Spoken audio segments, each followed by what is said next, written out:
Film की शुरुआत ऑरेन नाम के आदमी को दिखाते हुए होती है, जो एक पक्षी प्रेमी है और जंगल में परिंदों को ऑब्जर्वेशन कर रहा होता है। जब वो एक पेड़ के नीचे बैठा था, तभी उसे झाड़ियों के नीचे एक छोटी सी लड़की मिलती है। ये लड़की इंसान जैसे दिखती है, लेकिन उसके हाथों की जगह पंख होते हैं। वो उसे देखकर हैरान हो जाता है और उसे अपने साथ घर लेके जाता है। ऑरेन अपनी पत्नी को उस बच्चे को दिखाता है और कहता है कि मैंने आज तक ऐसे बच्चे को कभी नहीं देखा।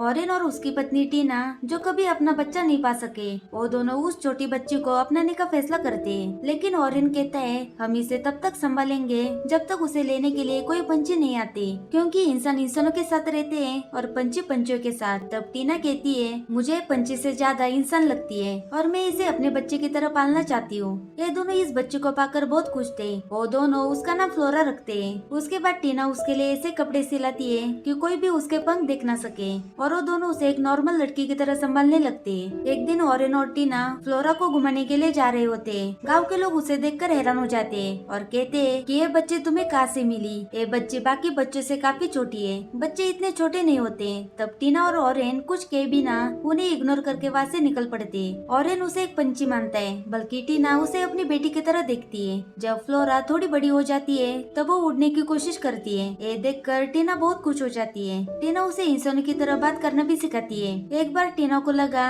फ्लोरा ने उसे मामा कहकर पुकारा और ऑरेन को पापा, लेकिन ऑरेन को लगा कि ये टीना का वहम होगा और वहाँ से चला जाता है। रात में टीना को फ्लोरा की काफी फिक्र होने लगती है, क्योंकि वो ठीक से बोल नहीं पाती और उसे अपना नाम भी ठीक से बोलना नहीं आता। तब ऑरेन उसे समझाता है कि वो एक पंछी है, वो कैसे बोल सकती है, लेकिन तुम अपनी कोशिश जारी रखना। अगले दिन फ्लोरा टीना ने बनाया हुआ खाना नहीं खाती, बल्कि वो फर्श पर रेंगने वाले कीड़े को खा लेती है। ये देखकर टीना हैरान हो जाती है, लेकिन बाद में वो समझ जाती है कि उसका खाना नहीं है। तब टीना उसके लिए पंछी और मुर्गियों वाला खाना सर्व करती है, लेकिन इतना सब कुछ सिखाने के बावजूद वो ठीक से टेबल पर बैठकर खाना नहीं खा पाती और ठीक से बोल भी नहीं सकती।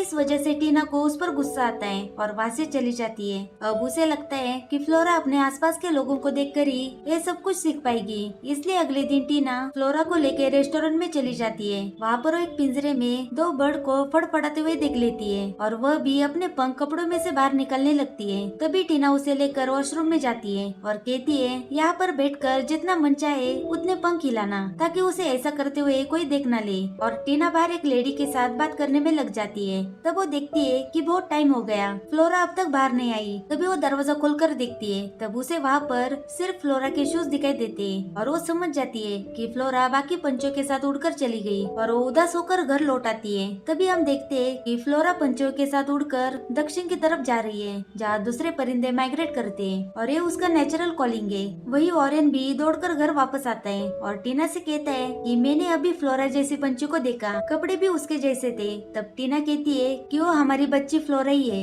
उसे उदास देखकर ऑरेन उसे समझाता है कि उसे एक दिन जाना ही था, पंछी एक दिन उड़कर चले ही जाते हैं। वही हमें फ्लोरा को दिखाया जाता है। वो परिंदों के झुंड में काफी खुश थी, ये उसका लाइफ का बेस्ट टाइम होता है। तभी अचानक तेज हवा की वजह से उसका बैलेंस बिगड़ जाता है और वो एक घर के अंदर गिर जाती है। वही ऑरेन टीना से कहता है कि वो ज्यादा दूर तक नहीं गई होगी, शायद हम उसे ढूंढ सकते हैं। और ये दोनों उसे ढूंढने के लिए निकल पड़ते हैं, लेकिन उन्हें समझ नहीं आता कि वो आखिरकार क्यों चली गई और कहाँ गई होगी। वही फ्लोरा जिस घर में गिरी थी, उस घर में एक छोटी बच्ची लॉली होती है। वो फ्लोरा को देख लेती है और वो उसे पसंद करने लगती है। दरअसल लॉली के पिता बहुत बिजी रहते हैं, इसलिए वो लॉली के साथ ज्यादा टाइम स्पेंड नहीं कर पाते। इस वजह से लॉली बहुत अकेला फील करती है और अब फ्लोरा के आने से वो बहुत खुश थी। वो उसे अपने पास रखना चाहती है, क्योंकि वो भी एक पंछी बनना चाहती है। ऑरेन और टीना फ्लोरा को ढूंढते हुए एक नए शहर में चले आते हैं और उसे ढूंढने लगते हैं। वही लॉली अपनी बेबी सिटर को एक लेटर लिखती है कि वो कहीं घूमने जा रही है और वापस आके वो उसे कॉल करेगी,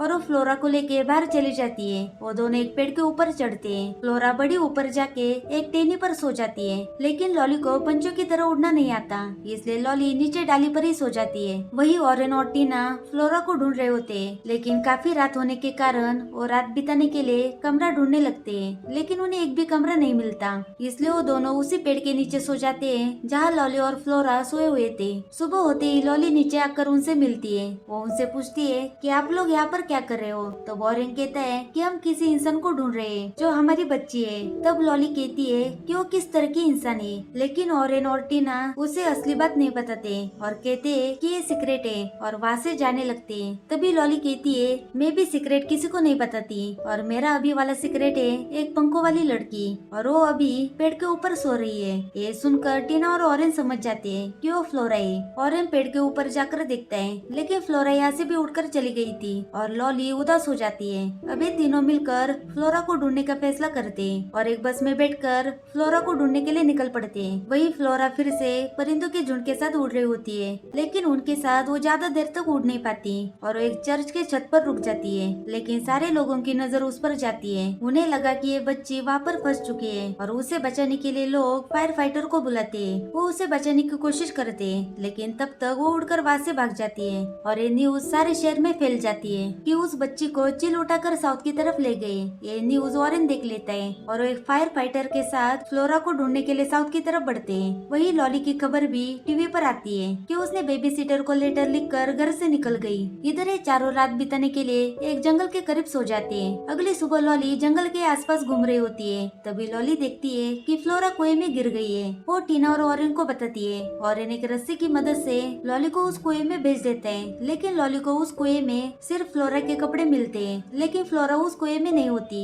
अब लॉली पूरी तरह से गीली हो गई थी, इसलिए कपड़े सुखाने के लिए वो एक होटल में चले जाते हैं। वहाँ पर लॉली को एक लड़का दिखाई देता है जिसका नाम बेन है, जो एक पेड़ के ऊपर बैठा हुआ था। लॉली भी उसके पास जाकर बैठ जाती है। तभी बारिश शुरू हो जाती है। वही बेन अपने कमरे में सो रहा था। तभी उसे बेड के नीचे से कुछ आवाजें आती है। तब वो नीचे जाकर देखता है। तभी उसे बेड के नीचे फ्लोरा दिखाई देती है। वो उसे देखकर पहचान लेता है, क्योंकि लॉली ने उसे फ्लोरा के बारे में बताया था कि वो एक पंखों वाली लड़की को ढूंढ रही है। तब वो लॉली को बुलाने के लिए जाता है। लॉली उसे देखकर बहुत खुश हो जाती है और ये तीनों रात बेड के नीचे ही गुजारते हैं। अगली सुबह लॉली और बेन ऑरेंज और टीना को बुलाने के लिए जाते हैं, लेकिन तब तक फ्लोरा वहाँ से भी उड़कर भाग जाती है। अब फिर से फ्लोरा को ढूंढने के लिए निकल पड़ते हैं, लेकिन लॉली बेन के साथ ही रुक जाती है, क्योंकि ये दोनों अब अच्छे दोस्त बन चुके थे। अब ऑरेंज, टीना और फायर फाइटर फ्लोरा को ढूंढ रहे होते हैं। तभी रास्ते में उन्हें लॉली के डैड मिलते हैं, जो लॉली को ढूंढ रहे थे। वो उन्हें लॉली के बारे में पूछते हैं। तब टीना कहती है कि हम लॉली जैसे नाम की लड़की को नहीं जानते और फ्लोरा को ढूंढने के लिए आगे बढ़ने लगते हैं। फ्लोरा को ढूंढते ढूंढते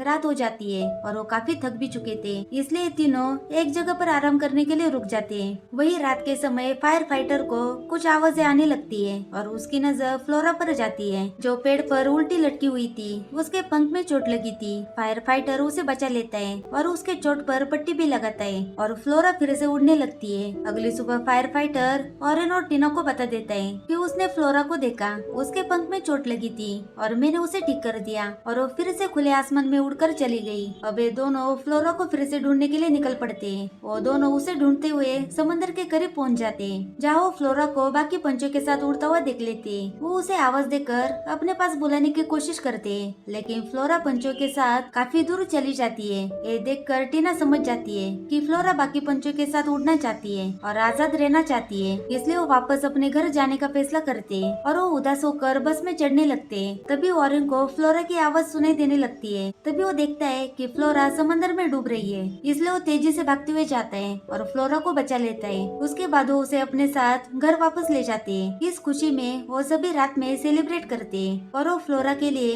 अपने आप को बदलने लगते हैं। वो दोनों भी फ्लोरा जैसे ही रहने की कोशिश करते हैं, लेकिन सुबह वो देखते हैं कि फ्लोरा फिर से विंडो से उड़ने की कोशिश कर रही है। इससे उन्हें बुरा लगता है। तब टीना कहती है कि शायद इसे जाने देना चाहिए, ये यहाँ पर खुश नहीं है, और उसे खुशी से गुड बाय किस देकर और आखिरी बार अलविदा कहकर उसे जाने देते हैं और फ्लोरा वहाँ से उड़कर उनसे काफी दूर चली जाती है। और इसी के साथ मूवी यहाँ पर खत्म हो जाती है। Thank you for watching.